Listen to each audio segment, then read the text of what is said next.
Hello, hello, my friends.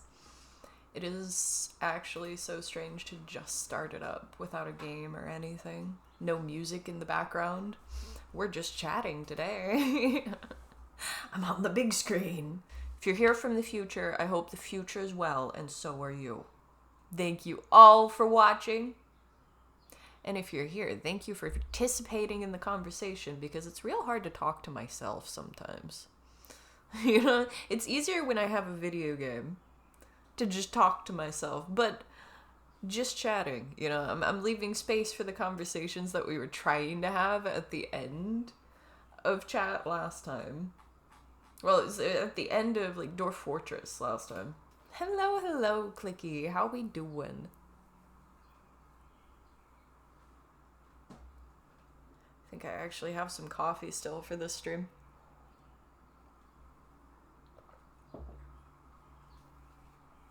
Woohoo. So how was our weekend? Just got back from facial prep and putting food in the air fryer. Okay. Interesting combo.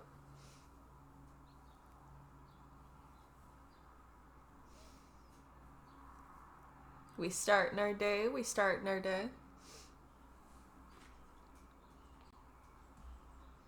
Hello, hello, everybody. You were picking out clothes for after your shower. Got you that phase of the day. It sounds like you're so together,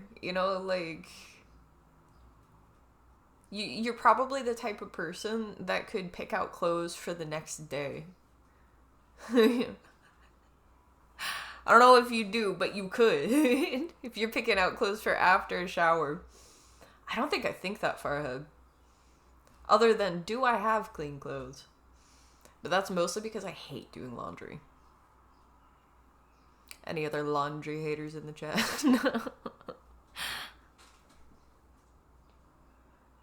Certain things I take care of very quickly. Other things I put off a little bit longer.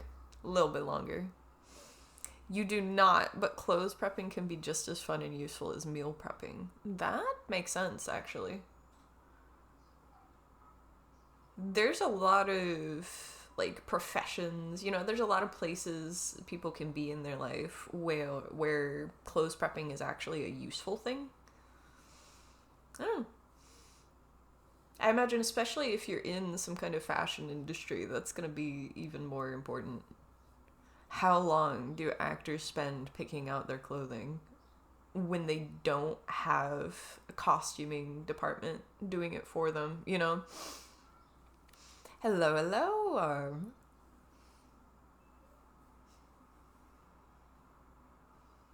Depends on how long it takes to get ready and how much time is available in the morning. Fair.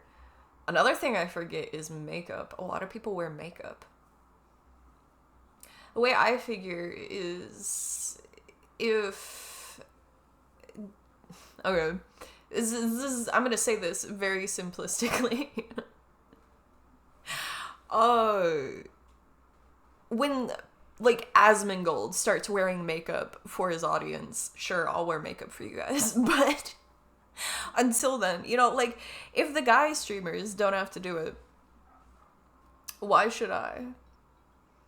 It's not like there's a required uniform here.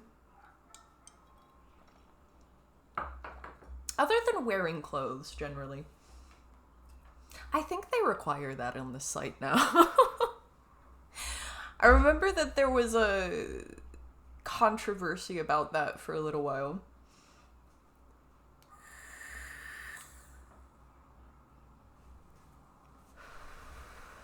On the internet, nobody knows if you're wearing pants. That's a good point. As long as you don't have to stand up during the stream. Nobody knows.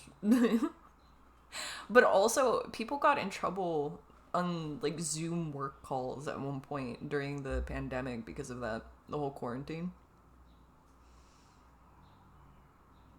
They got caught being weird. And Arm, you say I don't actually need makeup. I think nobody needs makeup. As far as needs,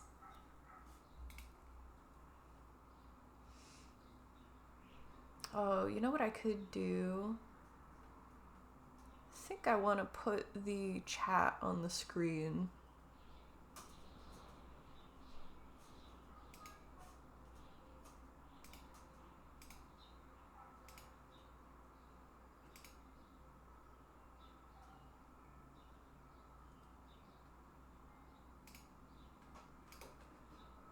Yes. Alright, trying to remember how OBS works here. Going quiet on the just chatting stream. Whee!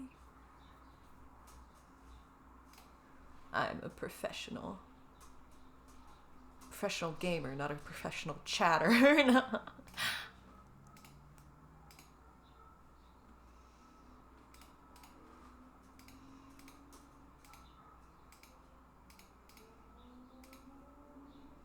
Let's see.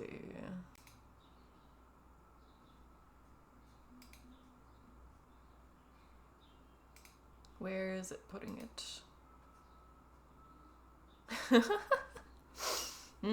I don't know if it'll work with Ghost Chat. Dun dun dun. Okay. See, because I've noticed that Ghost Chat pops up with the game capture thing. But it's not actually putting it on the screen, unfortunate. I'll play around with that at some point. This is probably the third just chatting stream that I've done.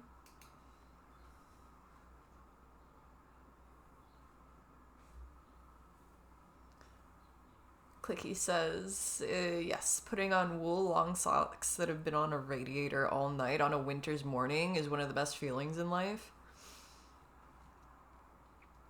You'd say change your mind, but it's impossible. You're not looking to have your mind changed on that. You're just sharing the information. Honestly, kind of you. See, wool long socks. I feel like that is the important part there. Because if you put some of the shitty materials that socks are often made of nowadays on a radiator that's hot enough, that might start a fire.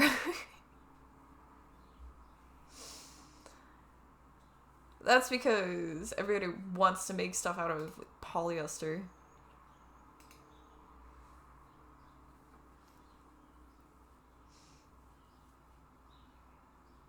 But yeah, that sounds really nice. That sounds about as nice as the idea of a warm fire. But, like, the heat against one's back, like, if you were to turn away from it, just therapeutic, you know?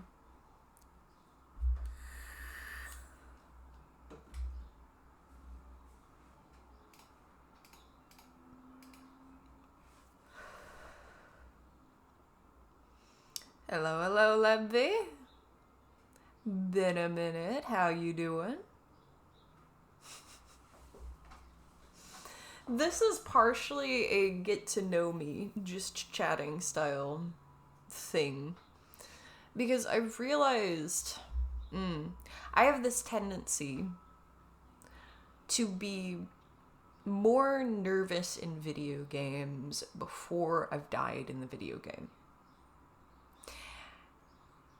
So when I talk, like, about anything in my life or about myself or about serious topics, I am aware of how the internet can be. I'm aware of how the internet can be crazy about things. And I feel like until I run into something like that, I'm not gonna know how bad that's gonna be for me. So I gotta just become more okay than just talking, you know? Like, guys, don't take me seriously. This is a disclaimer that should always be on my content. I could put this at the beginning of every video. Like, it's not quite the South Park disclaimer. Like, I'm not going as crazy with it as South Park is. But also, I'm just a person. It's like I'm not a medical professional, disclaimer. But also, I'm not qualified to tell you how to live your life.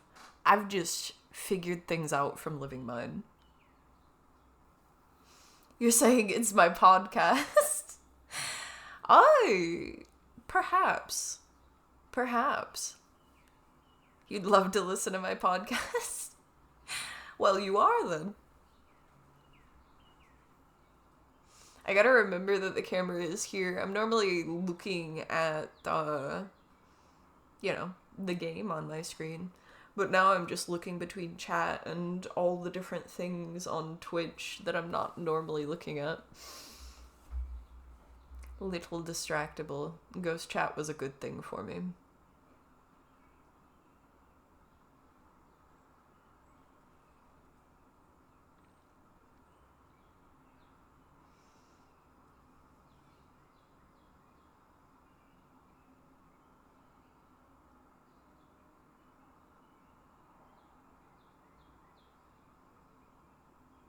You always forget that we have a word named stress, I'm guessing you meant? Sorry, that took me a second. What Lumby said is, I always forget that we have a stress named word whenever I see you. Which I guess maybe drives home the point. It's okay to be wrong, I still did manage to figure out what you were saying. I would actually genuinely hope that, my stream and my content is somewhere where people can relax. I want to share joy if I can. Gaming, that's part of why I share games with you guys, and I share, things that I like about the games. Zomboid, this is a big one in Zomboid for me, is I realized I was seeing these stories that just kind of weren't happening in other places. I've never seen anything in media that was anything like the zombie birthday party. And some of you that were around for that, you know about it, but I'm just gonna describe it again because it was so funny. I had a character in Zomboid that when they spawned in, they were in the bathroom. And there was not very much in the bathroom, so I didn't spend very much time poking around in there. But basically, the character, when I spawned in, was still looking at themselves in the mirror. And then I opened the door to the bathroom. Only way out. There's no windows in this one. And there's a whole birthday party full of zombies. They're wearing the party hats still. They were clearly there for the party. So I see that.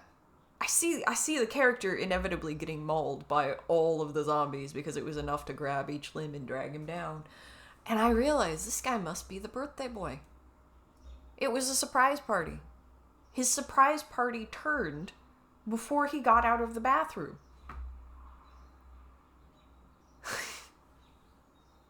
Surprise! He's either the birthday boy or the entree. I think he was both in that instance. I think he was both.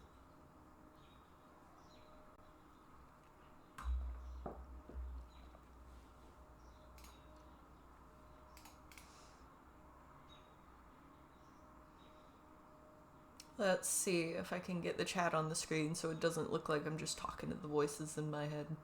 As usual. Display capture, perhaps?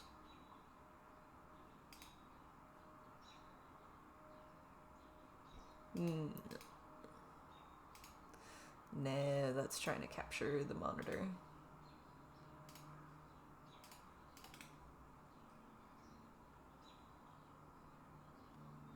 See, game capture didn't work. I guess Ghost Chat isn't a game, to be fair. Here, window capture.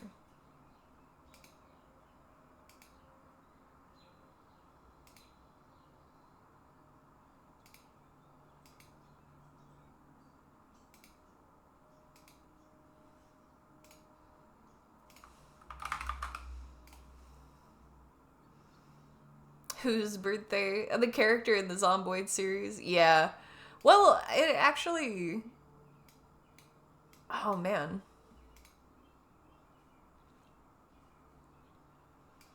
I wasn't streaming at the time. Unfortunately. I would love to have a recording of that. There we go. Window capture worked. Alright. The eternal issue. Where to put the chat. Alright, if you guys type paragraphs, then it's gonna end up pretty big. But we'll see.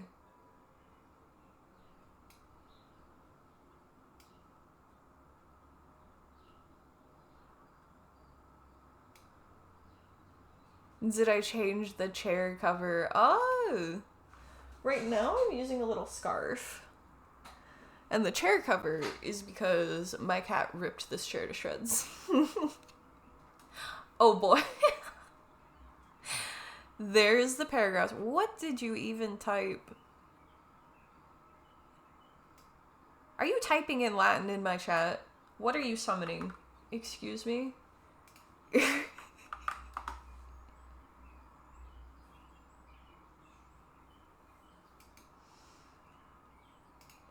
The lorem ipsum default text. So it's like the top text to bottom text thing.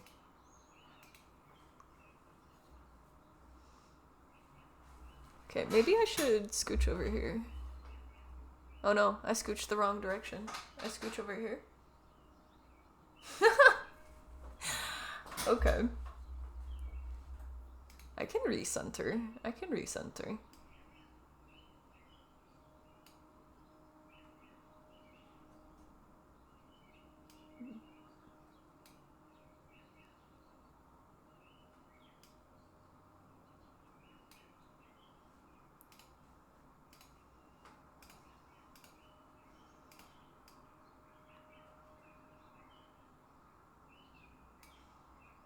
There. Good enough.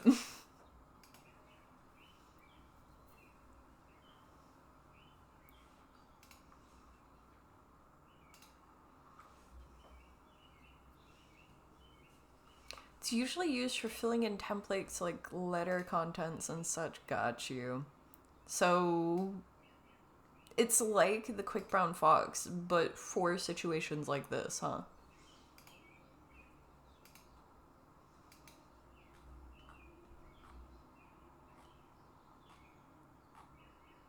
Okay.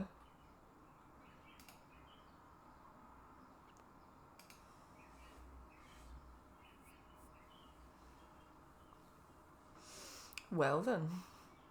I don't have anything more to say on that, I guess. Oh, yeah. I was talking about one of the goals of my content is sharing joy. But also, I figure something that we'll end up doing inevitably and just chatting is having a think. Just thinking together a little bit.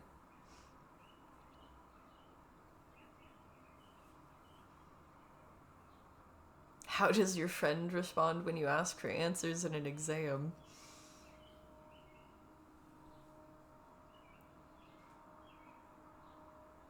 Do they respond with that?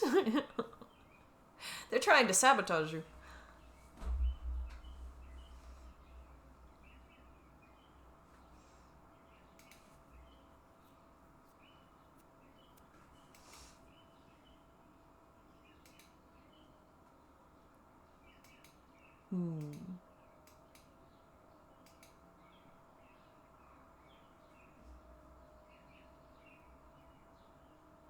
So what's on you guys' mind? I didn't come with a script. I should have made a list of stuff to talk about.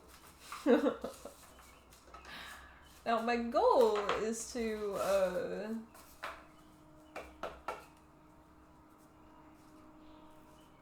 not require any content labels. So keep that in mind with any questions, but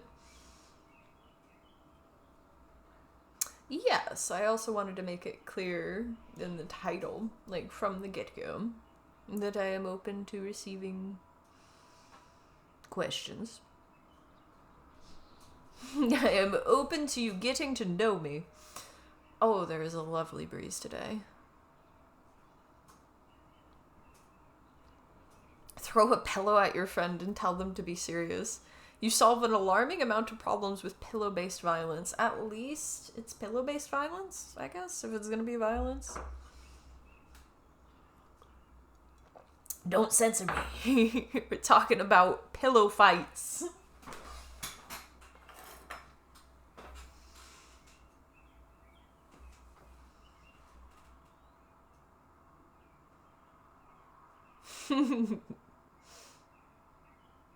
You have light brown eyes. Light brown eyes can be crazy cool.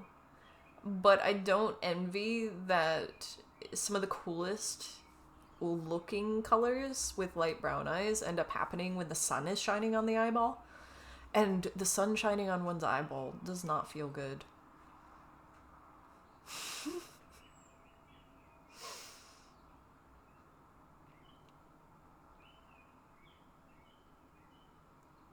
And yeah, I'm not used to the camera being close enough that my eye color is this featured.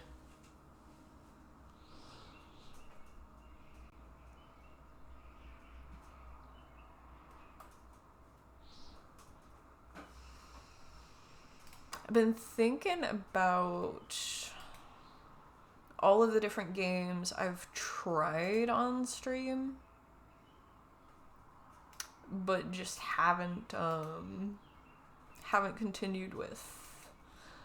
I feel like the way that I play games is being affected a little bit by stream, but not in a bad way necessarily. Like, I keep remembering games where it's like, oh, I should start a save on stream so that I have a save to go to while I'm streaming if I want to play that game, right? So, like,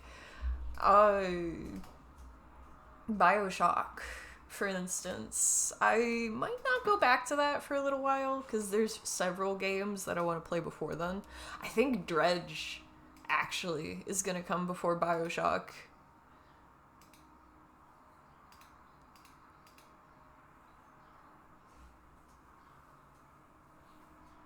Streaming is one of those, you end up feeling you only want to play the game when you stream. Fair, yeah. I'm kind of getting that. Especially if I only have a save on stream so far, you know? Like, again, talking Dredge, my furthest save is on stream.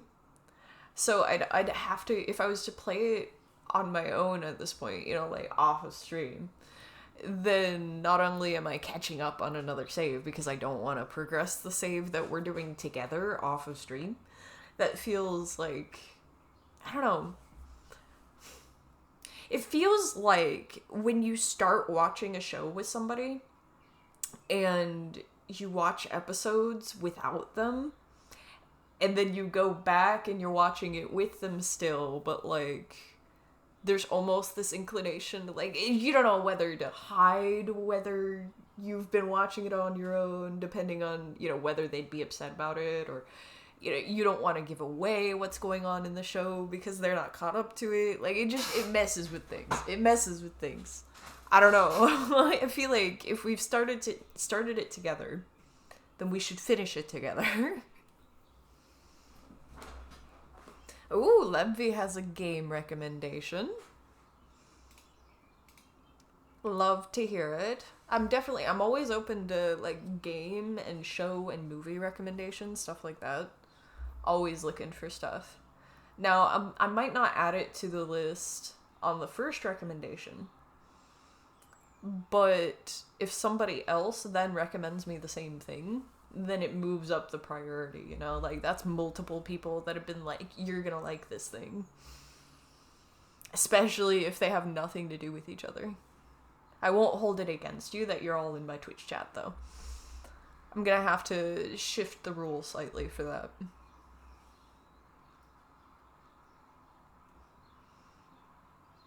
Some streamers have main games that are open-ended. Yeah, that makes a lot of sense. That makes a lot of sense. Yeah, like Zomboid, for instance, it doesn't feel bad for me to have a save with you guys and a save as like a single player game, like all on my own. And also like a multiplayer. I have several multiplayer servers with the same group of friends. So like Zomboid is one of those games where it really doesn't feel bad to have lots of different saves, lots of different characters that you're playing. I think games where there's progression through it, they wouldn't really be a mainstream game anyway because you can't stick with it long enough, you know? Like, once you've gone through it, you've gone through it. I feel like Cyberpunk, unfortunately, like, as much as I'm really enjoying it, and I think this is why I'm stalling out on finishing Cyberpunk, is, once it's over, it's gonna be over. You know? Once I've seen all the stories, I've seen all the stories. I can see different variations of, like, how much does it change things if I do different things.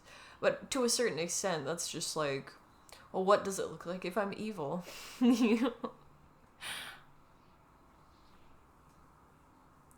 You think that if I did a multiplayer stream with my friends, it might really spark me because then we can tell a story. I do think it would be really fun.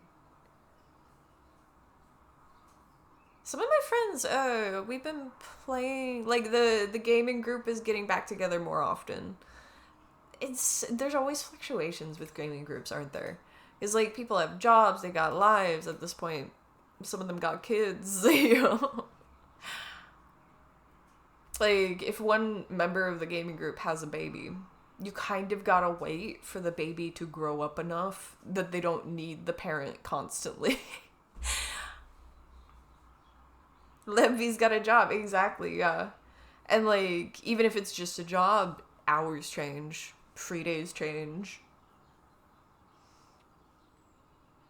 There's a person on YouTube that's made a career at a Baldur's Gate 3. See, there is some variation.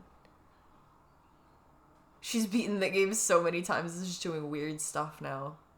I think that's what I'm saying. Like, there's enough variation just on changing what you're doing. Like, they filmed enough voice lines and stuff like that, recorded enough voice lines, and animated enough stuff, you know? You're a lawyer! Why do lawyers keep ending up in my chats? Like, I'm okay with it, I'm just confused.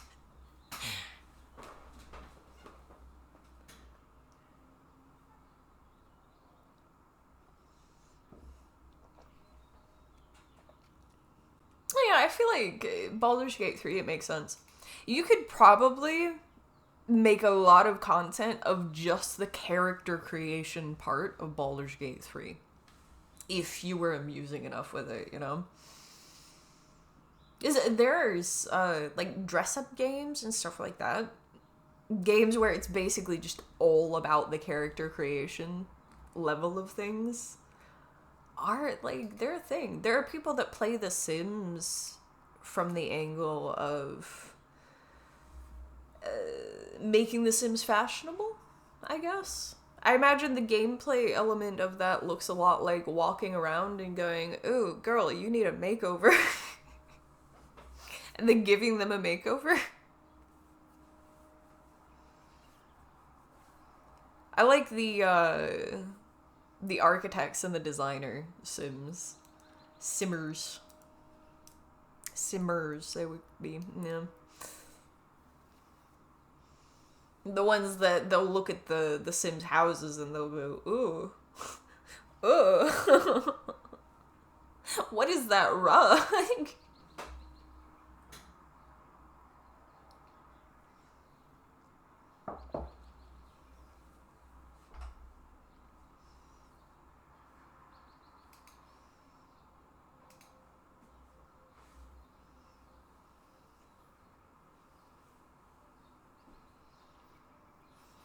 Yeah, a lot of what I look for in games is seeing the story in things. Especially if it's a story that changes every time.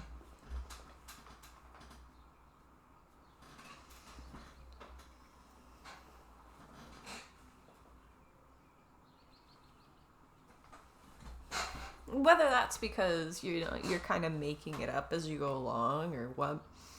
I remember I used to play the Zoo Tycoon games. Okay, so as a kid, I read like the Warrior Cats books alongside college level bullshit. I don't know what the fuck I was doing. I liked reading. Yeah, Minecraft is a really good one. That's a really good example of one where you're making the story, and that's why it's different every time. Yes, exactly, Winnie. Cause like I feel like Zomboid, it's almost easier because they feed you enough of it, you know? Like the radios are telling you to do one thing, the news stations are telling you one thing. Yeah, I liked dystopian novels too. I I remember that we were assigned the Divergent series, and I was upset because at the time I was really into the Uglies series. And I thought that it was objectively better. Like I was getting elitist over that. Wildermyth is another one because you have a main story scenario, but everything that happens during is so random. Okay. So yeah, that one, it's kind of like Zombie, where they feed you some of it, like enough for the world building, you know? This is the world that the character is in. But then it's gonna be so different each time just based on like what happens and the character, sort of the headcanon that you have for the character that you're playing. There's a movie for it too. I haven't seen the movie. I'll have to look into that. It's been long enough since I read the books. Okay, so here's my take on whenever there's a movie and also a book of something. In my opinion, it is best to view them as very different experiences. Not necessarily like they're like different movies or like, entirely different series. Like I've talked about the BioShock series with this as well. When I was trying to think of BioShock 1 and BioShock Infinite as being, like members of the same series, a progression of each other, I wasn't into it. But as soon as I started treating it as they're completely separate experiences, I was like, oh, okay, I get it. So, the easiest way to treat the movie of a book like a separate experience is to not have read the books yet. So something that I like to do is I'll watch a movie, and often you'll get this sense with movies with really detailed book series behind them where you're only getting part of the picture. Like there's clearly a much better thought out world here than you're actually getting. Like, it starts to feel like you're only getting part of the scene because you are getting part of the scene. And then you look and it's like, oh, there is a book series for this movie. There is a book series for this show. It's like, that's how you can find the books you want to read. When you're looking for more content, the books are an option. You also can get this vibe from humans too, as far as like there's more to it. Yeah. Yeah. Often we're only getting the tip of the iceberg when it comes to people, like what we know of people.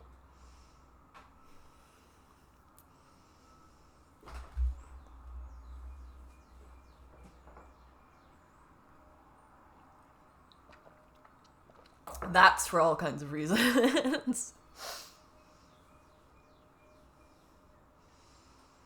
I think it's pretty anxiety inducing in today's world to put yourself out there. Probably always was. Like, we think of these as new problems, but also, they're probably not. It's probably a repeat of a problem that's been progressing for a while amongst humanity, but, like, yeah, we've also noticed that since quarantining ourselves for years at a time, it's made it more difficult to talk openly with each other and connect for some reason, you know? Like, these are observable effects. Some of this is just how we treat each other. I think that's why I was fixating the other day on the idea that, like, things are only cringe if we call them cringe. I think it's just because it's the internet now. It's not so much just a local putting yourself out there. Yeah. I know I've seen a lot about people being nervous that they're going to be recorded and put on TikTok and stuff like that. Just, like, going out to spend time.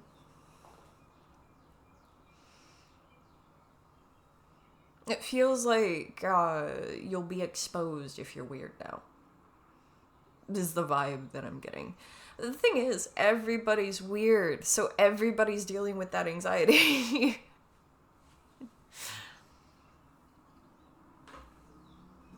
They'll hunt you down. Yeah, they'll find you. It doesn't matter what basement you're dwelling in. They will find you. Hunger Games ass internet. Yeah. Oh yeah, the whole cancel culture thing. Yeah, it feels like a lot of pressure. Like, you say the wrong thing in the same way. You don't know the right words to describe something, or even you're using words that for years and years and years were just fine, and people kind of just got what you were saying. You know? That suddenly means something different to people. Miru. I'm not familiar with this one. She said she had no opinion on politics because she didn't want to talk about it on stream and people just jumped on her to try to cancel her. Yes! I have been hearing about this kind of thing. I hadn't heard about her specific situation, and it sucks that that's happening. But yeah, that one is crazy to me because yes, we all try to stay educated and stuff like that, but I know for a fact that I am not qualified to be speaking on politics, especially if people consider my opinion valuable on it. You know, like, if people are coming to me to ask me about politics and my views on politics and valuing my views on politics, then I don't want to talk about something that I don't know shit about and mislead people. You know, like, I'd rather not comment on it than mislead people. But also, yeah, there's all of this pressure to not only know what's going on and the thing that everybody's all riled up about at the time, but also know the correct, like, not correct, but, like, the socially correct answer at the time. Because that changes.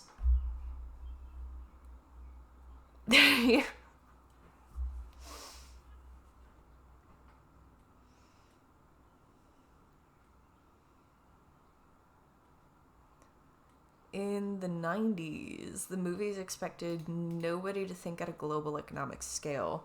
You're a businessman in America or England, only at enormous scale is it both.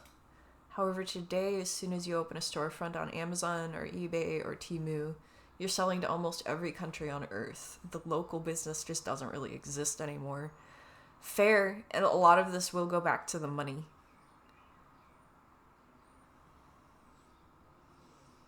You gave up on streaming for one of many reasons, but the main one was not being able to be yourself.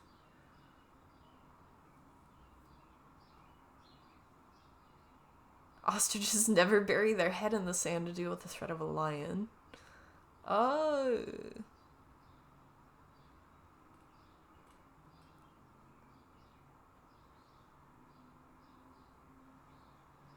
looking at the situation on stating how one has no opinion on politics. Got you.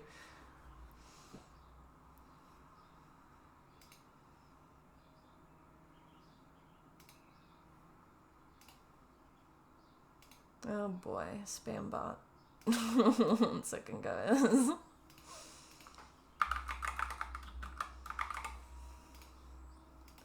I always report them too, because they annoy me. I'd like them to be gone. And I know because I get emails every time that they pick up on it. They see that it's just a spam bot. Hello, Karen. Welcome back, welcome back.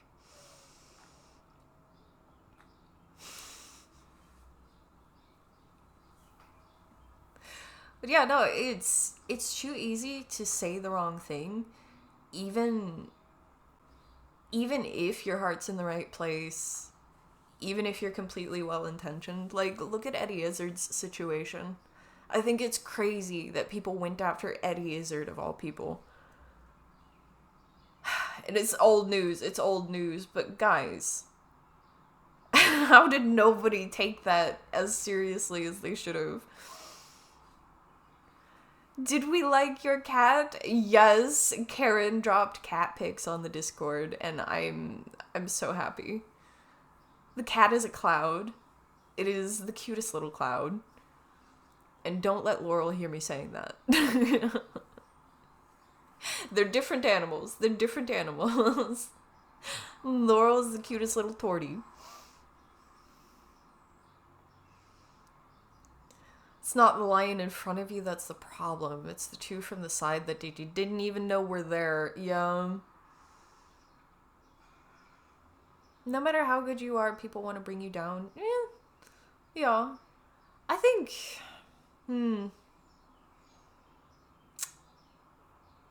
Yeah, it's impossible to please everybody.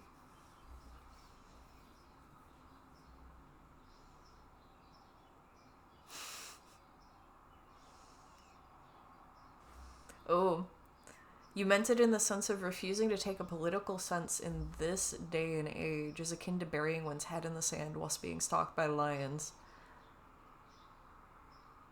Point being, burying the head in the sand just gets one eaten faster.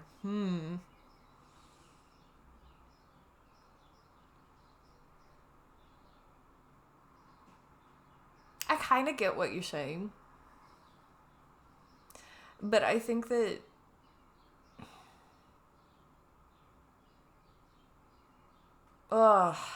people are trying to remove nuanced takes, it feels like. Like, it's never, what's your opinion on this, in the sense that, like, what do you actually think of it? It's, which side are you taking? And people are going to be listening to whatever words you're saying, just trying to figure out, are you on side A or side B? And it's all about that now. But also, like, outrage bait. Can we all just agree for a second that outrage bait is absolutely cringe as fuck? If anything on the internet is cringe, it's outrage bait. We've known since Facebook was forced to reveal it publicly that social media has been doing this to us on purpose.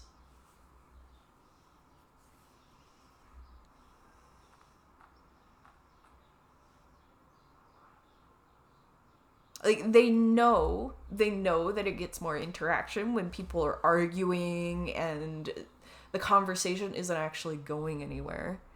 It's just evocative.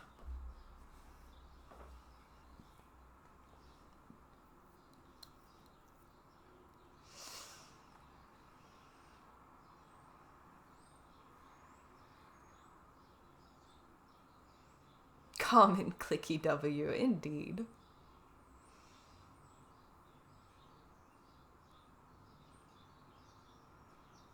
Day will come, Bear will be so big and someone will say she locks her mods in a dungeon.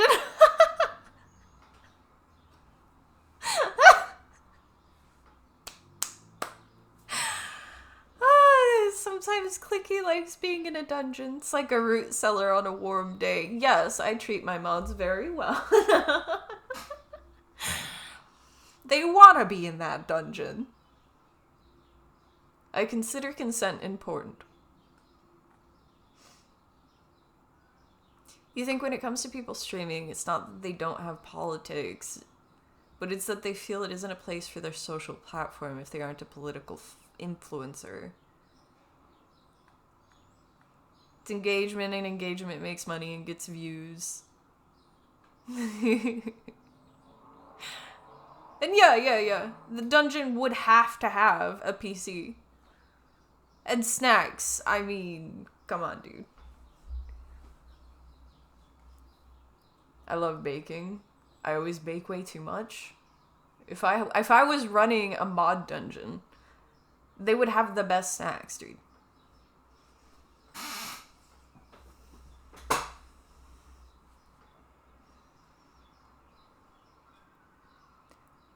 Clicky never understood I like that we have an actual back and forth going on here, respectfully, you know? Like, we're just having a chat.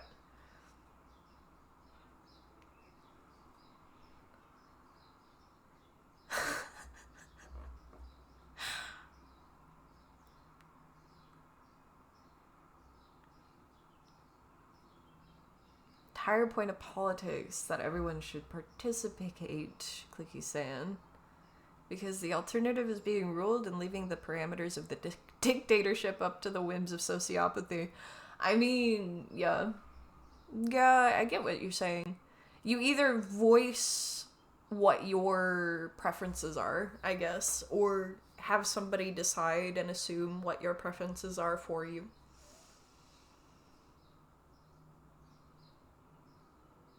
Things are really simple and really complicated at the same time. You know? Like, in general terms, I think most of the time, people are actually fairly conflict averse. But also, we're really good at riling each other up. And sometimes, that's for a good reason. And sometimes it's not.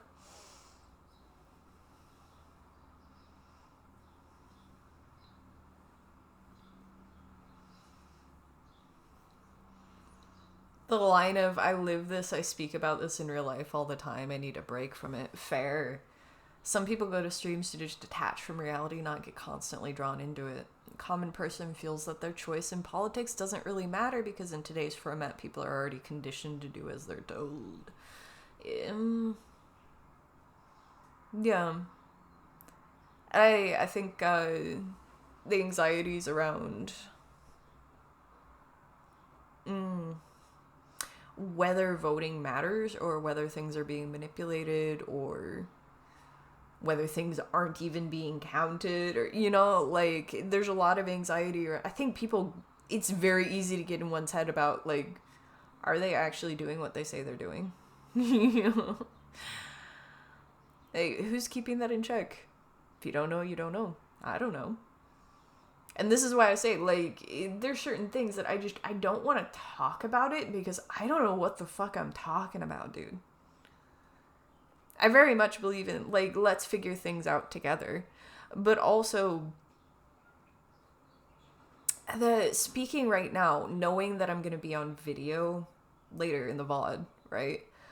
I don't want to mislead people. I keep going back to that is I don't want to misguide people talking about something that I know I don't know what I'm talking about. Like, I just haven't looked into it enough. And, like, if this was a news channel, then I would spend a lot more time reading about that kind of stuff, you know, like, making sure that I was well informed so that I could relay that information to people. But that's not necessarily what I want to do here.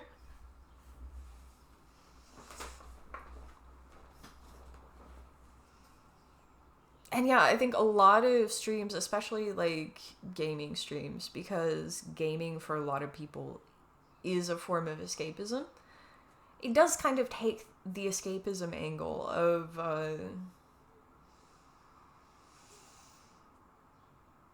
like, if it gets too serious, then it's not a brain break.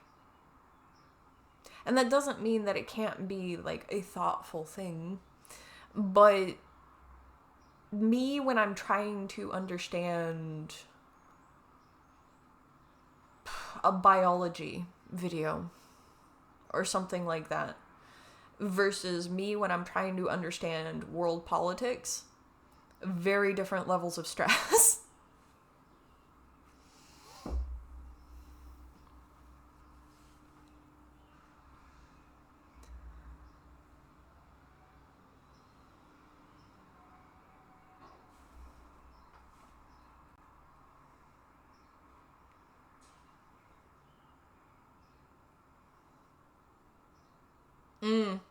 Most Americans don't realize there's more than Democrat and Republican parties to vote for. See, the thing is, it's not just that people don't realize that there's more than just Democrat and Republican parties to vote for. It's that people actively tell each other that it is sabotage. Like, it's self-sabotage. It's pointless. In fact, it's even harmful to vote for anything besides the two-party system that we're self-enforcing. And no, why? Why?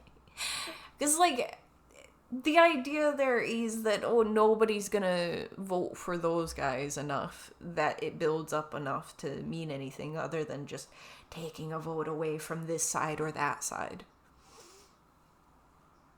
But the only reason that's the case is that everybody is operating by that logic, as opposed to recognizing that it's not a two-party system. It's a self-enforced two-party system. Like, that is my understanding of it. Again, I'm not qualified to be giving people advice on this.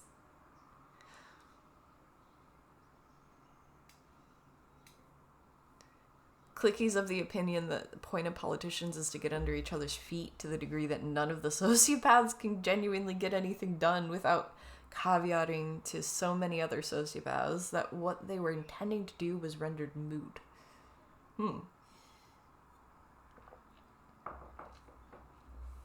So, like, everybody's trying to exert their control, and thus nobody can exert their control.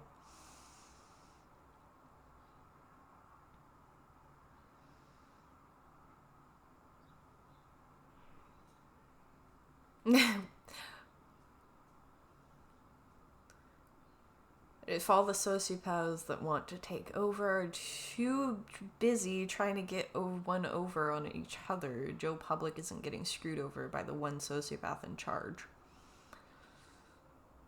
So yeah, again, going with the premise of just make them fight each other. Mitigate each other.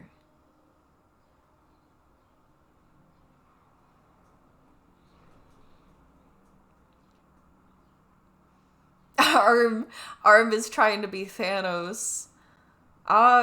Just make sure that you don't delete half of the biomatter on the planet. That seems important.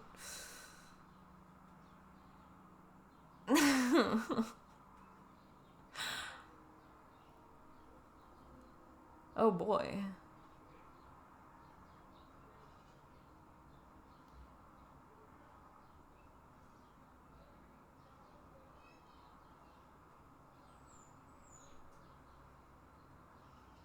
We're quoting George Washington in the chat.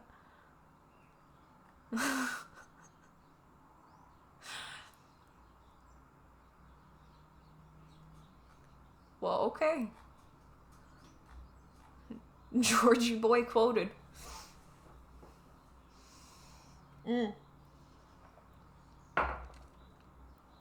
I think what counts as a political opinion is also sort of under contention. You know, like, if very simple statements that one would normally consider a sort of moral quandary also fall into the political range because they're things that different political sides will have different opinions about, you know? Like the death penalty, let's say, you know?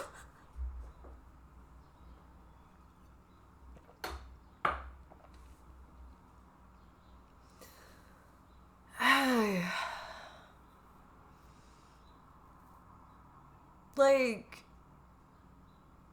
the simple statement there would be the idea that maybe we shouldn't kill each other. Just maybe, maybe.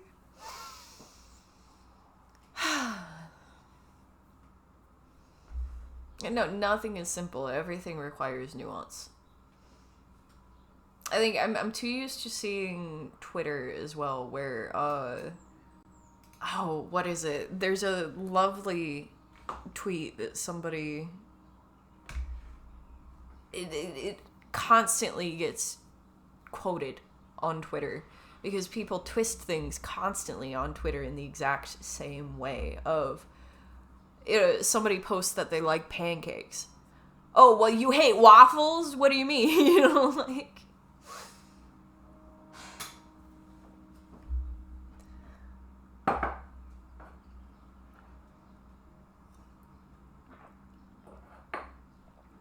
So yeah, I guess after this chat, I feel like you guys at least understand what I'm saying when I say, like, sometimes I feel like I have to pick my words very carefully on certain subjects just because I am a person speaking on the internet. And the internet can be a certain way.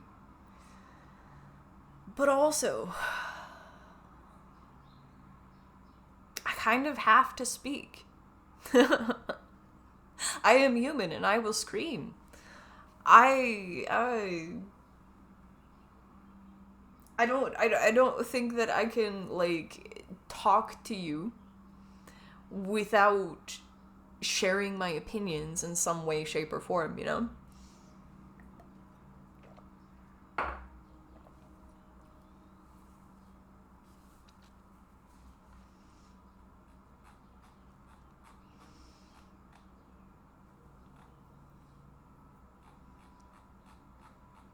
What are they gonna do? Advertise on my behalf? That's another point. Yeah, this is why outrage bait is such a thing. Because all attention is good attention, right?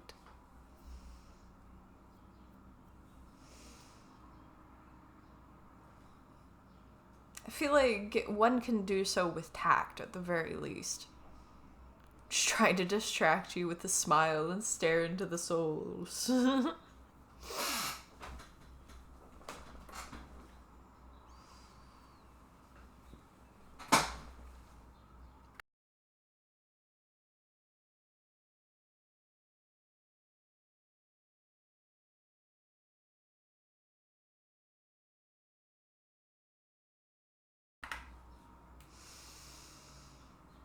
Man.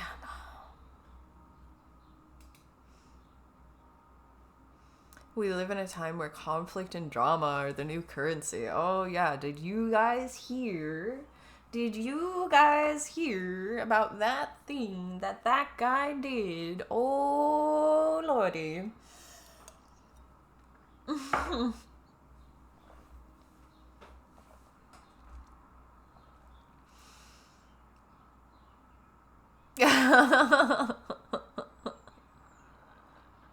If I make one video about cringe males in my chat, be say,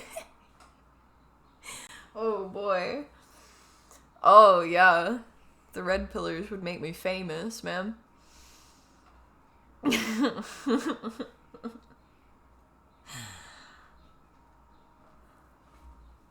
At the same time, oh, people are just people. People are just people, guys.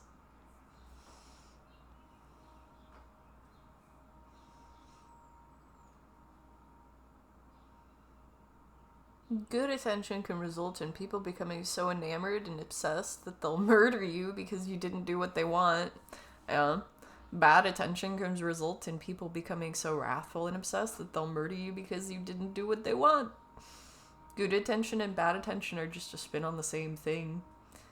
See, people can be assholes, but people can also be pretty cool.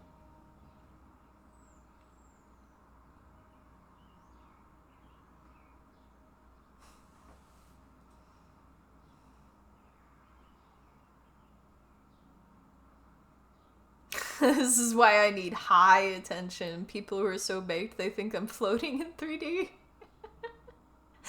Yes, bring me the stoners. Let's start another hippie movement, guys.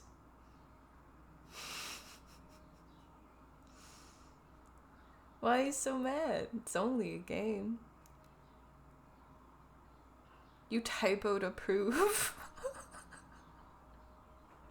As a theoretical physicist, you approve of this message.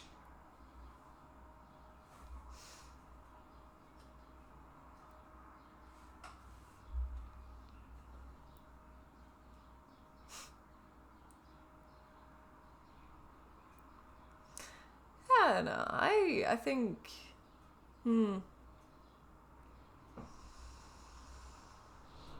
I've been noticing a lot that it's really easy to hold oneself back, to mitigate oneself, to the point you kind of, like, forget yourself.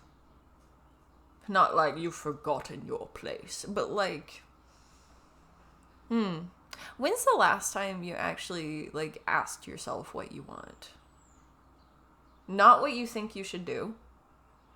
Not what anybody told you should do. No, nothing should.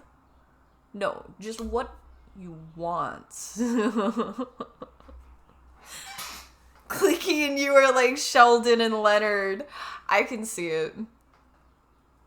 I can see it. Apparently with Lebvi, we have a lawyer as well.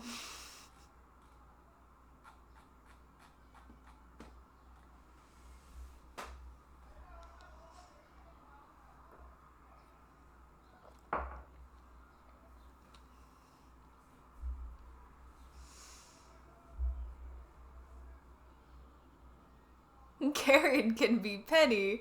Oh.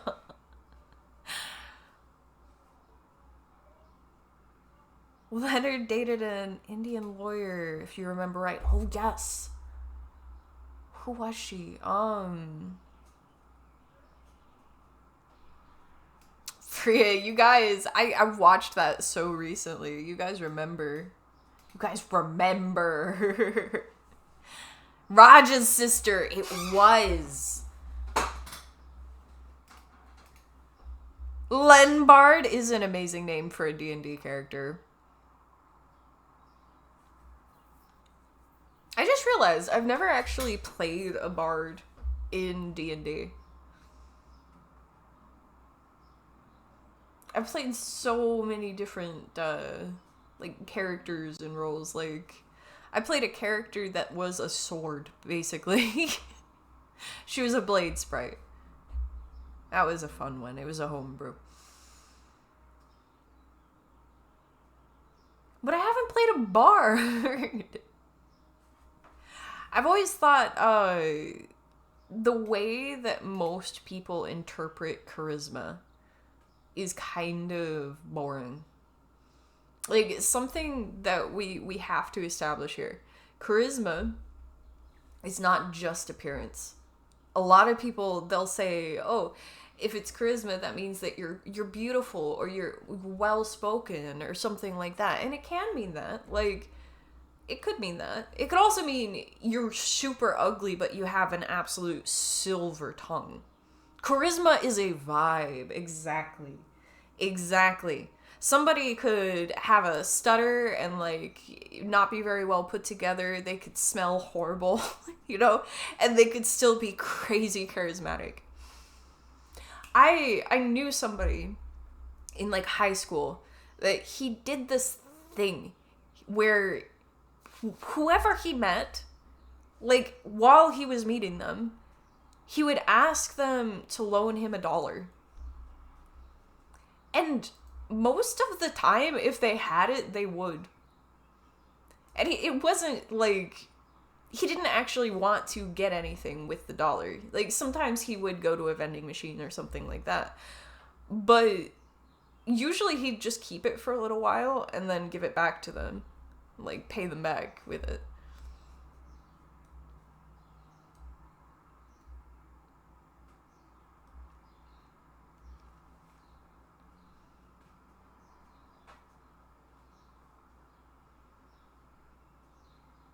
Yeah, charisma. Now, see, again, I feel like this goes more towards what I find to be a kind of boring interpretation of it.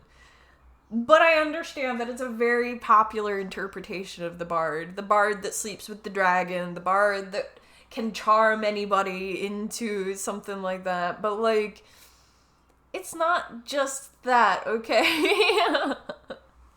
And I think that it's overdone, okay? Don't crucify me for now. But I think it's overdone. The bard that sleeps with the dragon is overdone. The bard that manages to convince the dragon to give the bard a piece of its hoard. I don't know. The closest I've seen to that was in the Lord of the Rings series.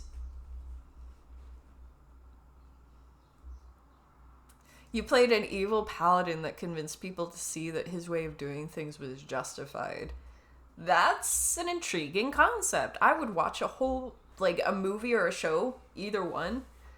If that's the antagonist concept, I would watch it. I'd be down for that. That's interesting.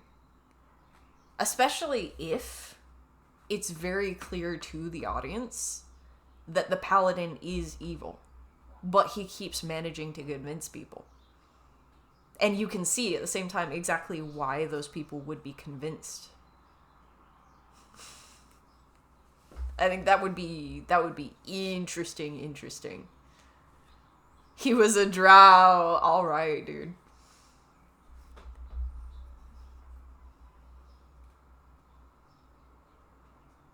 I feel like there's certain concepts as well that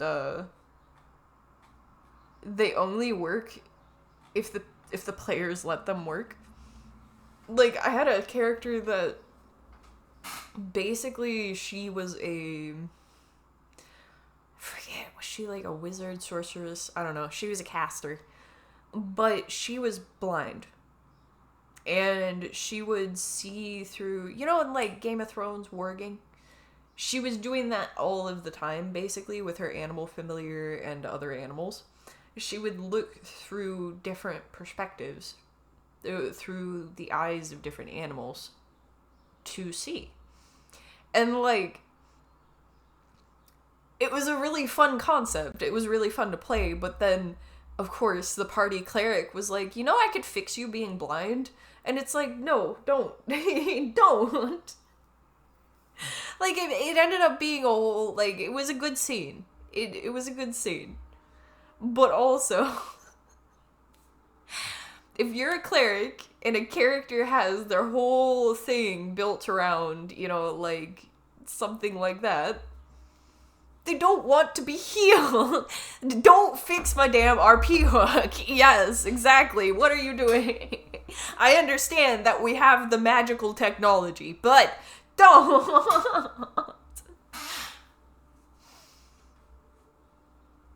How about the bard that convinces the dragon to go fuck up the king? Specifically tells the dragon where the king lives, and then becomes the new king when everyone watches him ask the dragon to leave as part of honoring a backroom deal, wherein the bard hands over a decent chunk of the gold that the city has been hiding. See? Yeah. Where are those stories? Because, like, part of the point of charisma is you can talk people into stuff. You can just talk people into it. Cries of healing Nova grow gradually louder as a cleric charges towards the party from a distance, just desperately trying to help. They really want good guy points.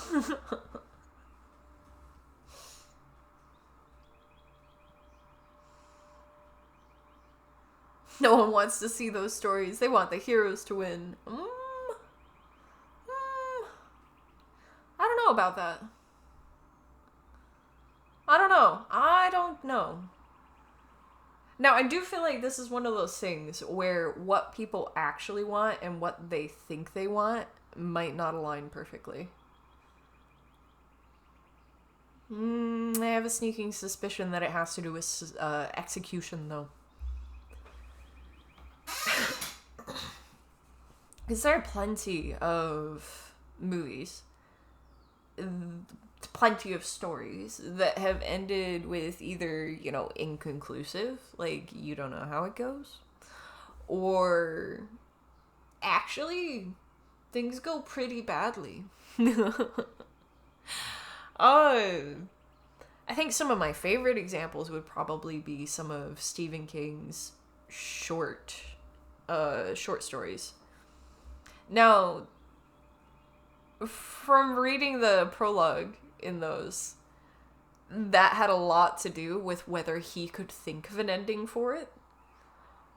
But I still like that he left some of them open-ended.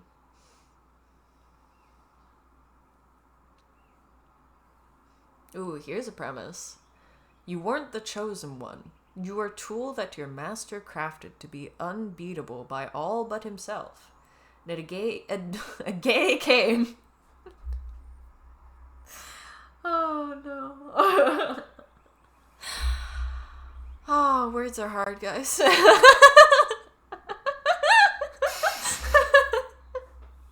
Words are hard. A day came where he exploited this, being unbeatable. You were brought to a choice. Your choice led you to becoming the darkest of evils, to the point even your lover desired to fight against you. So you enslaved her soul along with all of your comrades, and only the most vile were willing to stand with you as you ascended to the ruin of the world. That sounds like a Warhammer premise. I like the story where the gay came better. No, bro. I can't say this. That was an old BioWare game, bro. There we go.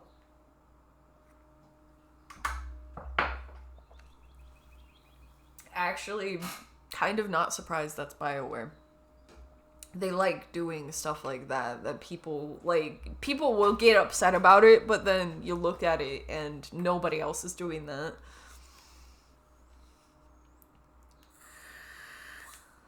That's a lich. Yeah.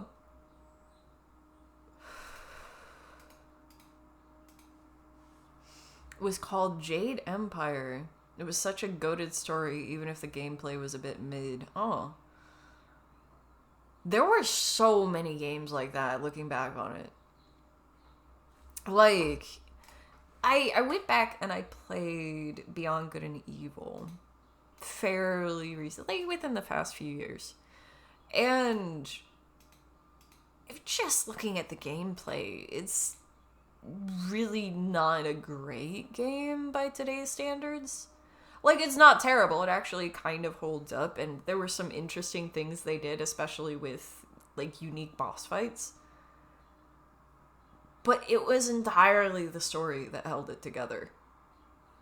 It was just a really good story, and there were so many games that were like that, where it was a specific way of telling the story that would cause you to have the emotive profile that you needed when you saw the cinematic scene or whatever it was. So, like, I feel like we'll probably see it with the Oddworld series, the platforming. Difficult platforming elicits this certain feeling, you know? Oh, what's the game? It's like Getting Over It or something like that. Where there was a popular game that I remember I saw it because Overwatch queues were really, really long at a certain phase, and the Overwatch streamers would play this game in between Overwatch games just because the queues were so long.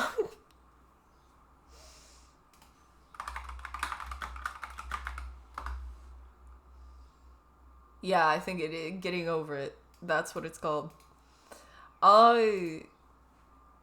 yeah, the kind of like teeth gnashing rage that games like that will elicit. That's actually so much better in combination with a story. Like, there were some tough boss fights where the boss would like taunt you in a cinematic after you lost, and then you had to replay it, and they would taunt you before the fight.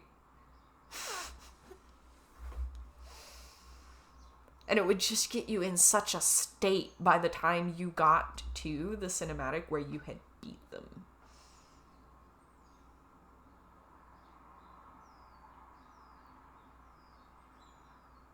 Wood Screws Assortment Kit. Hello, yogurt?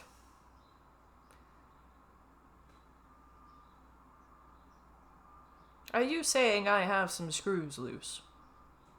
Because you're not wrong. You don't remember what game it was, Clicky say? But the main character was fighting the Greek titan Kronos, and if the player paused the game, Kronos would unpause the game while declaring that he's the god of time.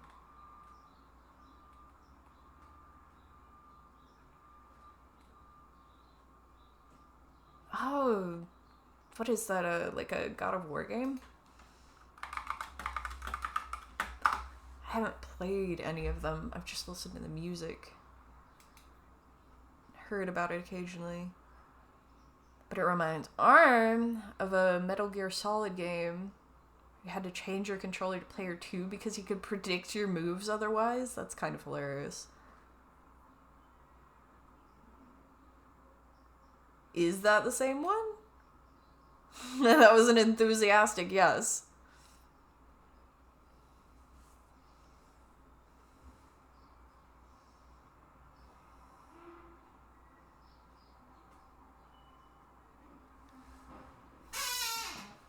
I forgot to have a cereal before streaming. I may end up coming back from my break at the 2-hour mark with a snack. Something like that. There was a Metal Gear Solid boss that was a sniper that could be beaten by waiting 2 weeks to fight him instead of immediately going to go fight him. If you remember right, he was elderly and died of a heart attack as a result of being alone and still in the woods for 2 weeks straight. Wait, like 2 weeks in-game or in real life time? Because I remember some of the handheld games. Okay, in-game. In-game. That's great, though. That is hilarious. I remember the handheld games. They did a lot of funny little tricks like that because the timing could be controlled.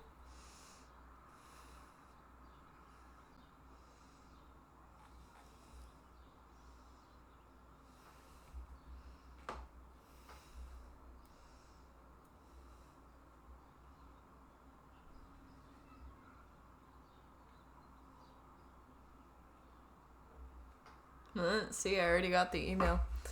Report has been actioned.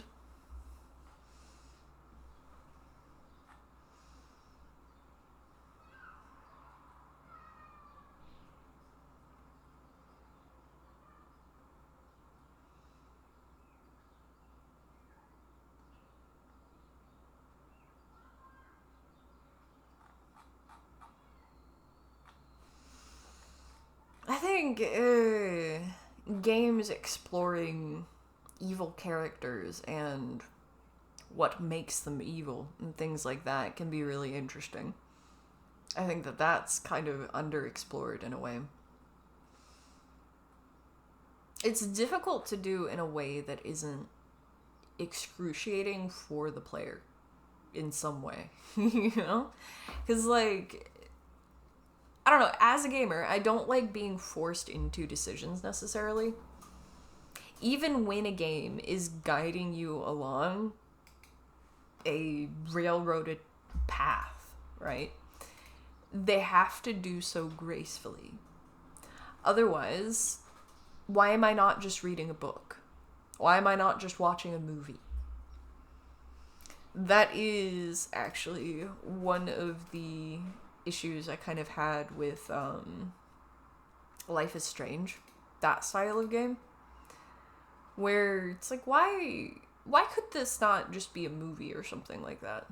I don't know that I actually get anything out of experiencing it as a game.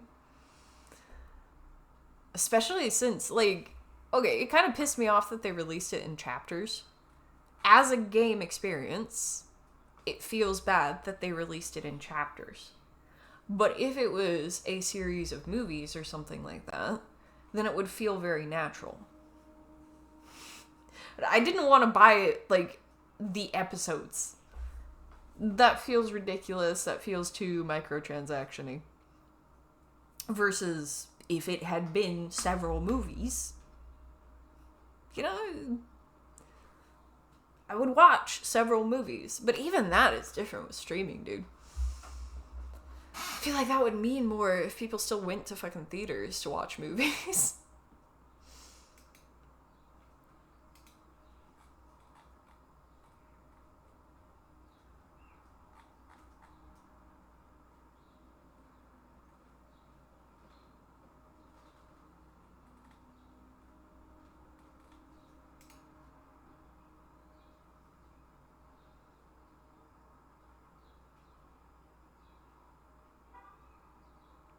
Oh, yeah. And then there's games like The Long Dark. I really don't know how I feel about.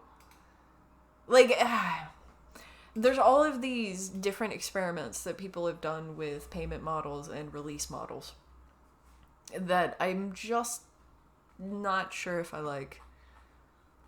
And see, I never played the Walking Dead games. So I am missing what it was they were trying to replicate there. Yeah, The Long Dark, they sold the survival game and the stories separately. And even though I am very intrigued by the stories of The Long Dark, I'm not tempted to buy them. Just because I don't like how they've done that. Maybe that's just a personal taste thing. But also, I don't see very many other companies doing it that way, so I imagine that it probably wasn't super successful. But I'm not sure. I don't have their numbers.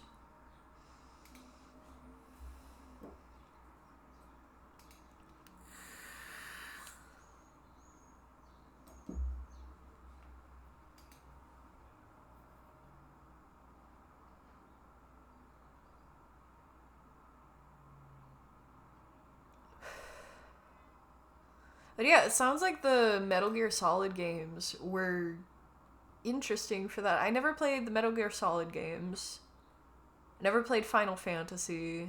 Never played God of War series. There's so many that I didn't get into. Far Cry, didn't play that either. I think it was Far Cry 4 that allowed you to finish the game in like 15 minutes. Opens up with the main antagonist, Dictator, having a meeting with the main protagonist. Antag asks Protag to wait for a certain amount of time. Protag is supposed to follow him, witness a murder, and then have a campaign based around that. However, if the Protag sits and waits for the Antag to finish up and come back, then there's a nice meal with the Protag, a good business meeting, and the game ends. I kind of love that. Like, most of the time, nobody's gonna notice that. Because they're just gonna follow the Antag. They just should be like, okay, well, this is what I'm supposed to do in this game, clearly. You think the antagonist and the protagonist end up playing golf, but you're not 100% on that. So you get, like, the fan fiction version. If you don't play the game as expected.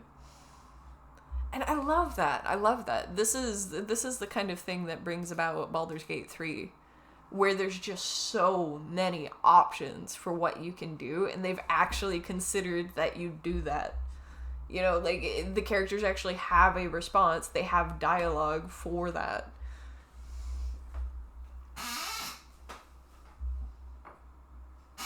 And see, they were trying to replicate D&D, so it doesn't quite stand up to D&D. Because D&D is the most customizable game ever. That is the appeal. The limit is your imagination if it's homebrew.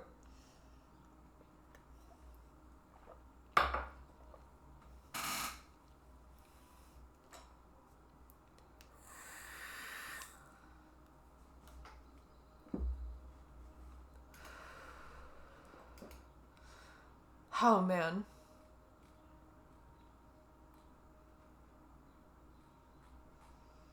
I am in the process of trying to quit nicotine, and it is tough, guys. I'm using a lower percentage vape juice. So even when I'm puffing, it's not giving me anything. My brain's like, ah!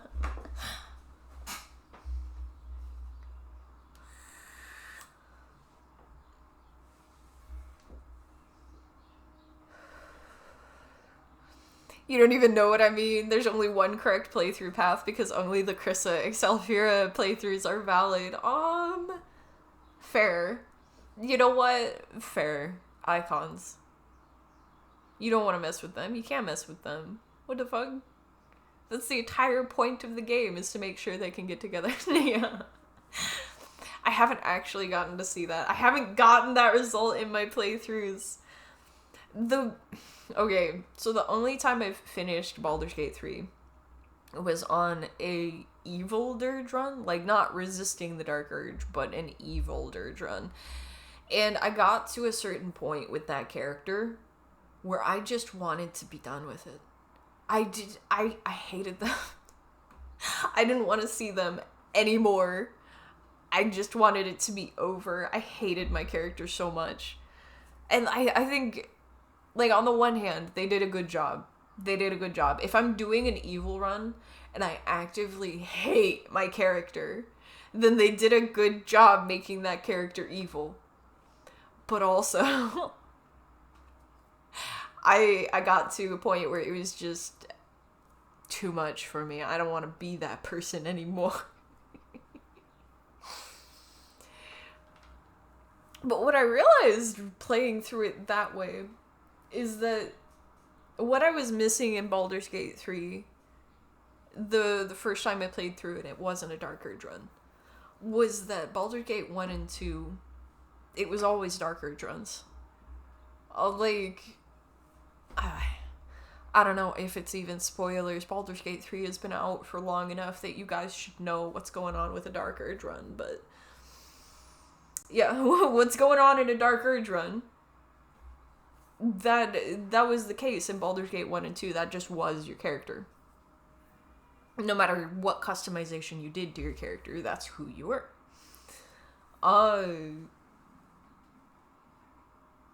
Resisting the Dark Urge, to me at least, is a lot more compelling than just going with it.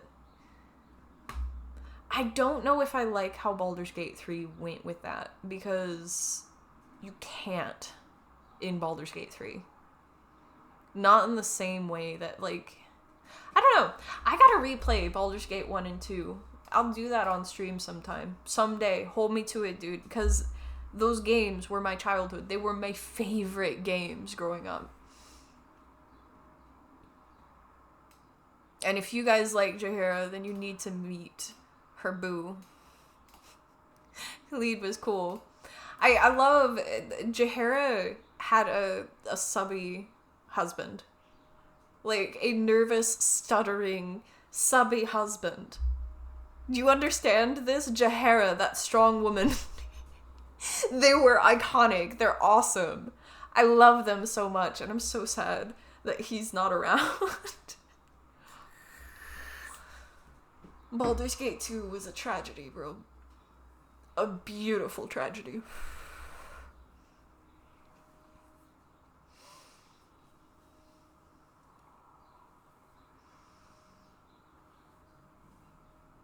But actually, along the point of the only valid Baldur's Gate 3 path is the Krissa and Alfira playthrough. Oh, yeah. Yeah, you had to really pick and choose which characters you took with you in Baldur's Gate 1 especially, because there were like 2 couples. And you can only have so many party members. So you could either have one couple or the other couple, or you could get a member of the couple killed, and then they'd be very sad, and, it's not good.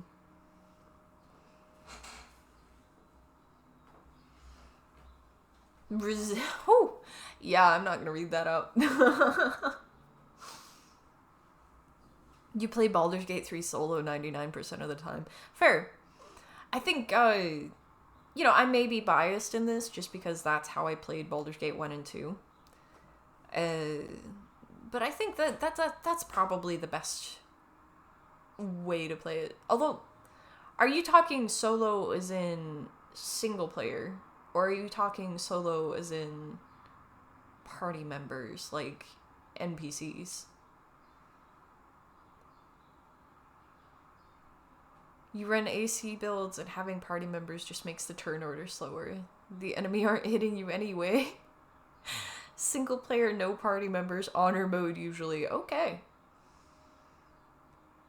Yeah, that's pretty wild. That I'm not as familiar with, but AC builds are crazy, so I kind of get it. Like, if the enemy can't hit you, they're just gonna try to hit your party members. And being the one guy that literally can't die and watching your friends all die around you because they don't have the same kind of items. You took all the AC items. That would feel bad. Yeah, just leave them home. Just leave them in the camp. Some of them are better off on their own. Although, there have been a few videos that were really interesting as far as what happens to the characters in Baldur's Gate if you never recruit them into your party. Some of them don't make it, man.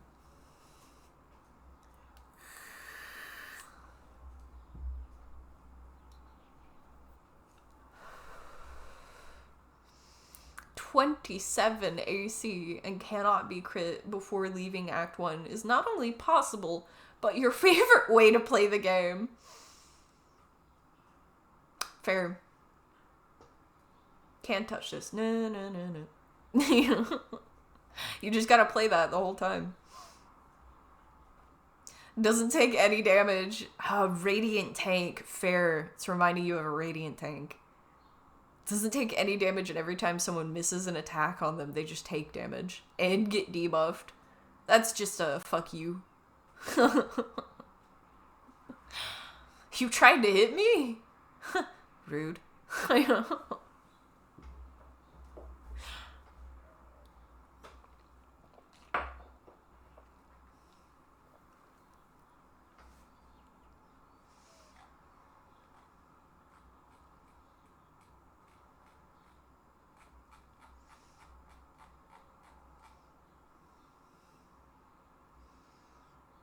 I think you looked into it, but running the pieces needed to do that stops you from hitting 40 AC for final brain fight. 40 is a...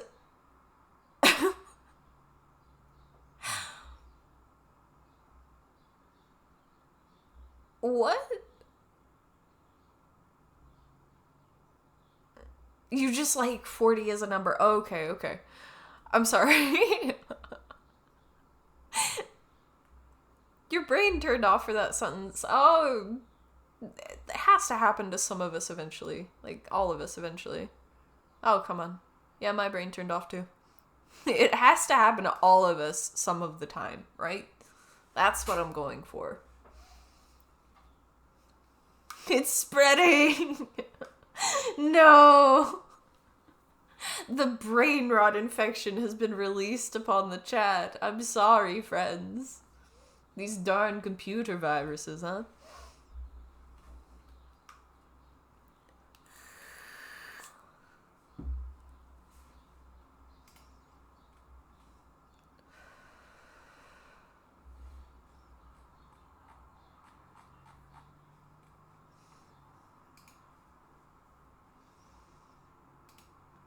Oh, man.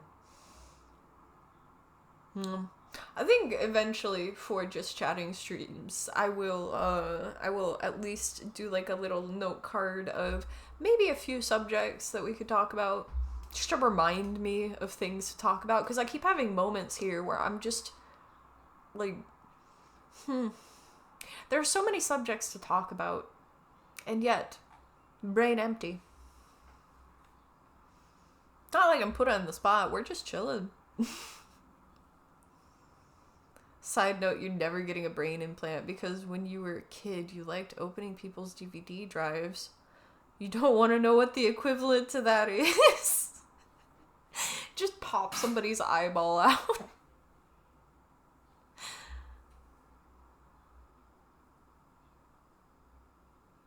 It's like I have so many subjects except for when I'm just chatting. Exactly.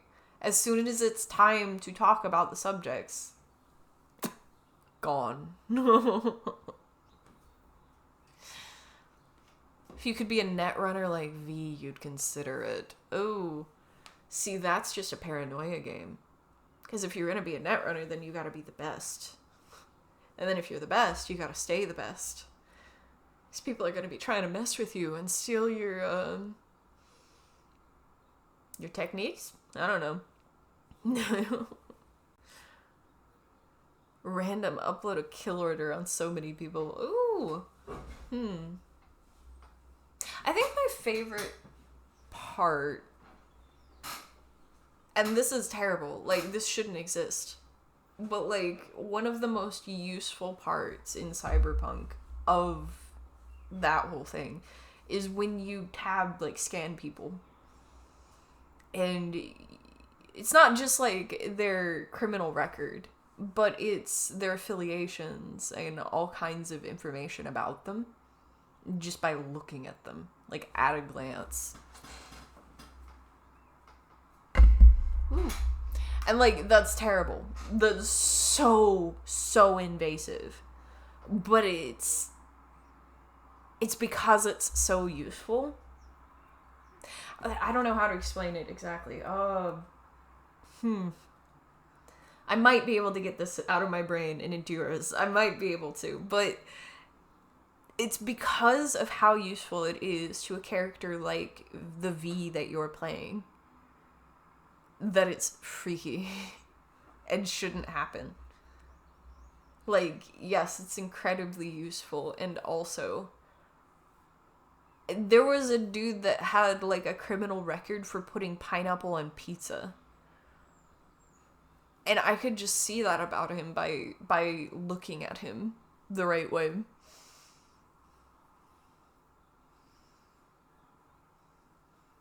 Exactly why Clickie's not getting a brain implant. The temptation to upload kill orders. Nothing like sitting in your car taking out a whole building from a camera. I mean, I haven't played Cyberpunk that way, but I feel like that would be a fun way to play it. Unless it comes with a new cybernetic T-800 body, neither are you.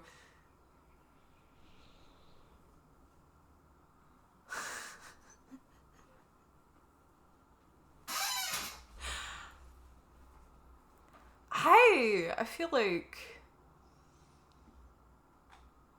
I like the idea of the physical upgrades. But this is as somebody with chronic pain, you know? Like, of course, if I could just fix my chronic pain, I would love that. But also the Ripper Docs freak me out, dude. There's a reason they nerfed the Netrunner playstyle. It literally broke the game when it was released. Not surprising.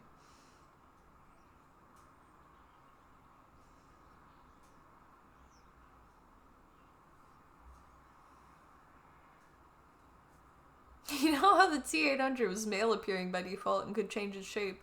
And the T-1000 was female appearing by default and could also change its shape? Upgrades, people.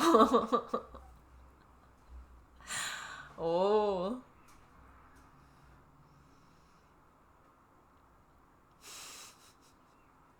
We're getting controversial over here. Clip me out of context. We'll go viral.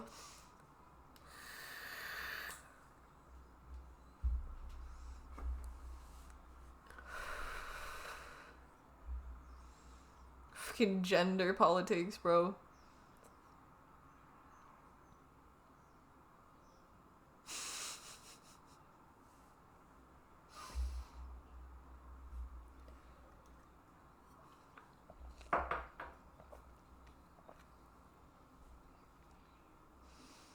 And this is when another gay came.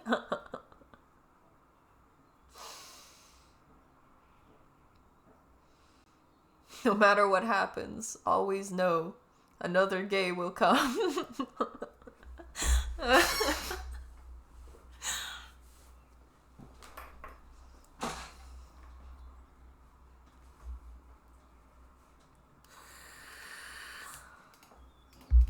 Who was that gay?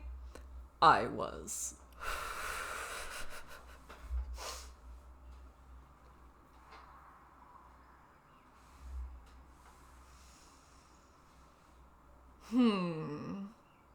See, in about, I'm gonna say 7 minutes, I'm gonna take a break, and I'm contemplating whether I want to play a game afterwards, if I just want to keep chatting. I'm sure we could come up with more subjects. We could have a 4-hour chat easy.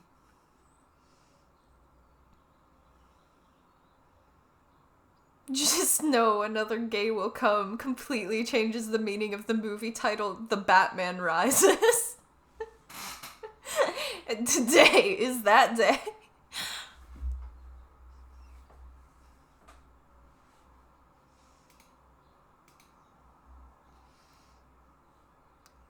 Is that Super Meat Boy in the chat? I think the most I've talked about Super Meat Boy on here was when I was talking about how... Oh, actually, have I told you guys about my opinion about casual gamer versus non-casual gamer? Like, the only reason I would call you a filthy casual. Because I feel like this is the time to explain it. This is the time to be saying things like this. These very controversial things, like calling you a filthy casual.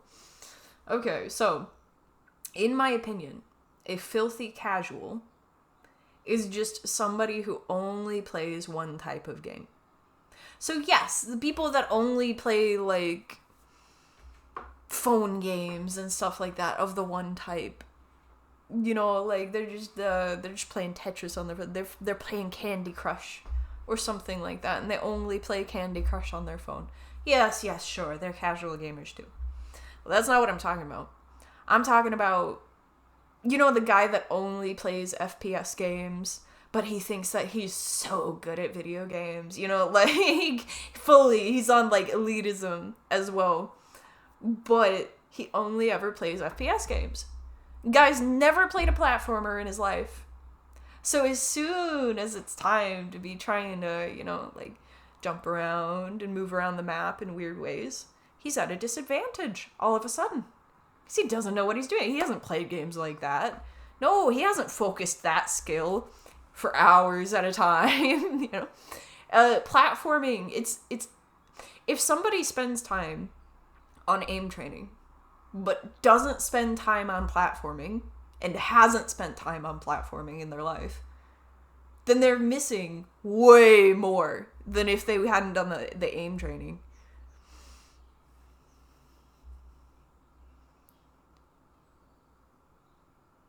People that say, I'm a gamer, and then he only knows how to use Twitch reactions because of Call of Duty. No, you know what I'm saying, where, like, it's FPS games. I see people acting like this, where they'll get, like, really big in their britches.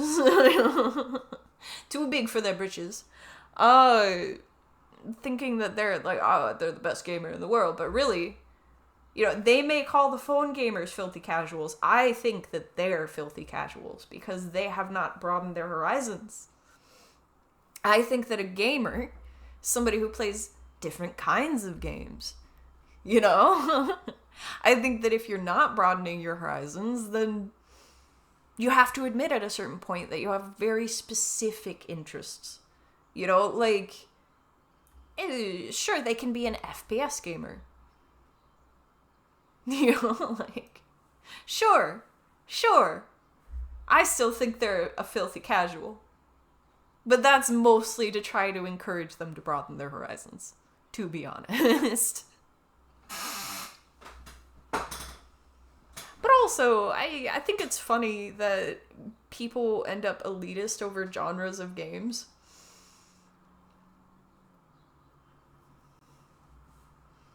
When really, like, the full joy of gaming is to play it all. Like, any of it that appeals to you. There were these games that I played as a kid, like, with my siblings. For some reason, this was one of those games where, like, the whole family was gathered around the computer while we were playing it. But it was basically a platformer, except we were playing a monkey who was swinging through vines. And I guess maybe on the very primitive, like, monkey brain level, you know, like, all of the primates around the computer, like, yes, swing on those vines. Woo! I'm just gonna have to say, because, okay, guys, occasionally I'm going to refer to monkey brain and primate brain and things like that. I'm talking about all humans. We are primates. Like, I'm not going specific like that, so never take it that way, basically.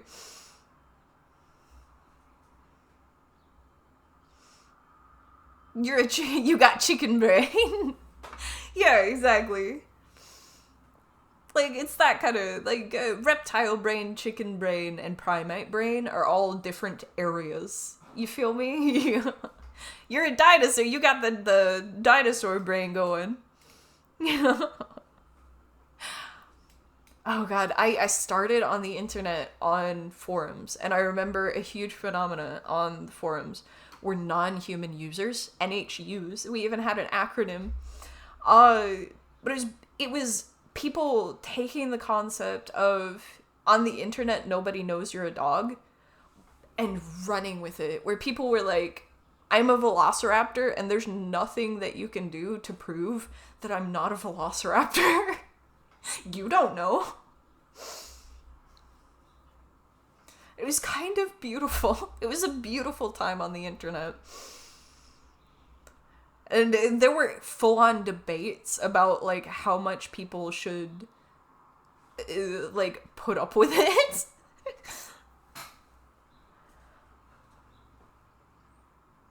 They're like, I don't have to accept that that person is a velociraptor and you can't make me. And everyone's like, yes, but he can also call himself a velociraptor. It's okay. You know? Generational gamers. You're not a gamer if you haven't played one version of Super Mario, a Mega Man game, Street Fighter, MK Killer Instinct, a Final Fantasy game, a racing game, and a shooter. I like that you actually have, like, a fully thought out collection there. Generational gamers. Yeah. See, Mega Man, I haven't played a Mega Man game, but I got into spriting because I found a community of people that were super into the Mega Man, like, art style. It's weird. There's so many, like, tricks to pixel art. You wouldn't think it. This conversation made you want to check your top 6 on Steam. And in order, it's Rocket League, 3D football, Clicker Heroes, idle game, Overwatch, hero FPS, Destiny 2, RPG FPS, Baldur's Gate 3, TTRPG, and Turing Complete, logic puzzle. That's a pretty nice collection. Some of those are pretty similar to each other. Like, you've got two different kinds of FPS game there. And, like, Rocket League and Overwatch and Destiny 2 all have PvP. But other than, like, there's similarities, but you can't say that they're the same exact game at the same time. Ooh, time played. We got the real questions. Alright, I am going to take my little break. You guys feel free to keep chatting while I am gone. It is a just chatting, we can all just chat.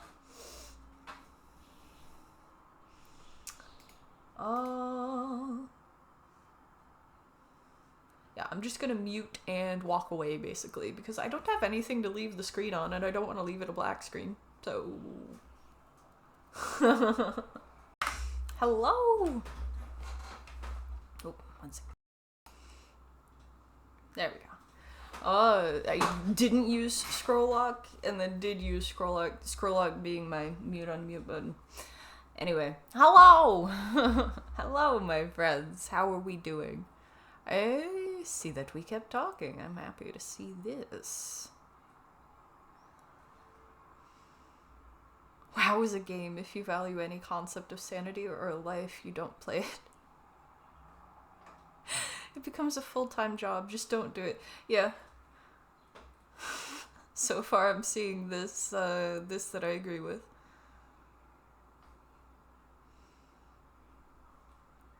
Ooh, we're talking games that we've been playing. Like, that we've racked up hours in, huh? Bug in RuneScape is terrifying. Ha ha ha ha. Lord of the Stonks. It is just the way of things.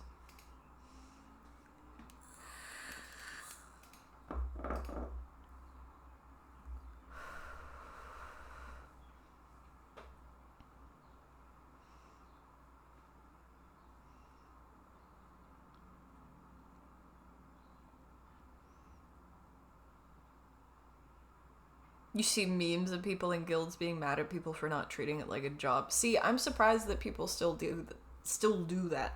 Like, to this day, do that.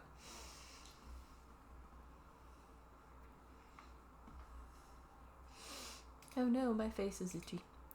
I took an allergy pill today, so if I'm still red, then I'm surprised.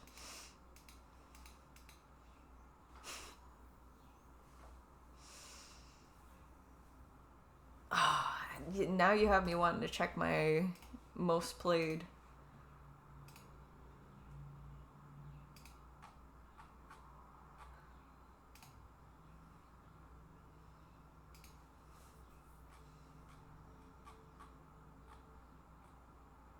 Yeah, you can sort by hours played. Okay. So Project Zomboid, we knew this. I have 1,390 hours in Project Zomboid.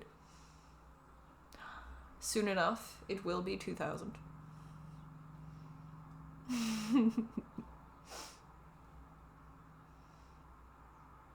And yeah, if you can avoid getting into World of Warcraft, do.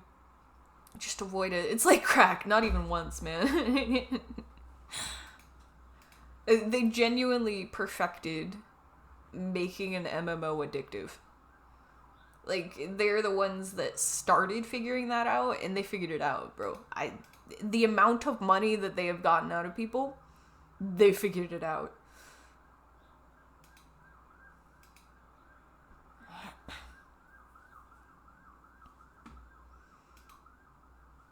So yeah, Project Zomboid with like 1,400 hours. Destiny 2 with 424.6 hours. Dwarf Fortress with 375.4 hours. Ark Survival Evolved 352.9. And 7 Days to Die 325.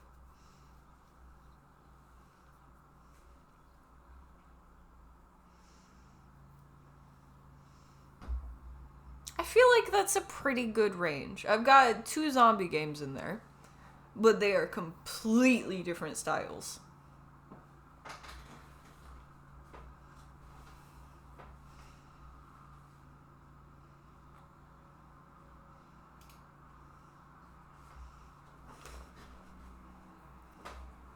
I thought of another thing that I wanted to say while I'm in a just chatting stream, but it's so earnest, man. I don't know how to just start into it. If we have a quiet moment. If we have a quiet moment where it feels right. It builds on something I've said before.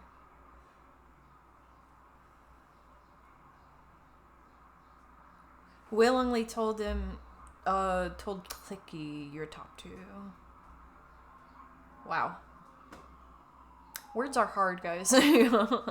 Will only told you his top 2. So you're still waiting for the other 4 from him.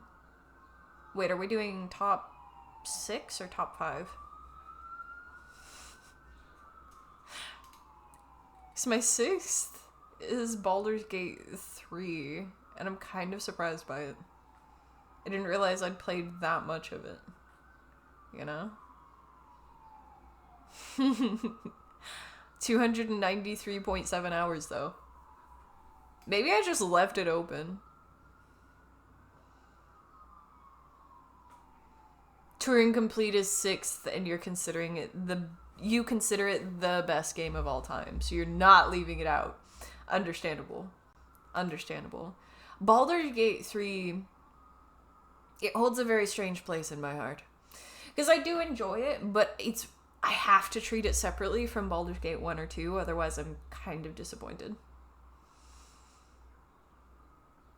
They went so much of a different direction than I would have preferred for them to go. Like, you know when a movie series is trying to figure out what it is that people want from it, and it leans really far one way and then really far the other way? It feels like Baldur's Gate 3, they're trying to lean into what the audience wants. And to be fair, it was very, very successful. But what I'm curious about is the next one. Do they actually figure out what it is that we enjoyed about it? Or do they lean into something that we didn't enjoy about it? It's always a question. But also, again, you're never gonna make everybody happy. You know?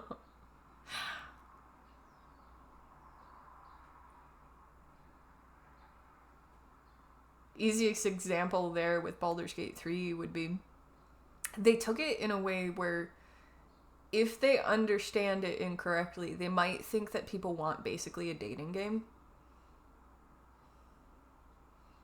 Larian isn't doing a Baldur's Gate 4. Okay. Are they gonna give it to somebody else? Because we need more. It'd be so fucking rude of them if they made a 3 and then just didn't continue the series and held on to it. Like, that would be rude as fuck.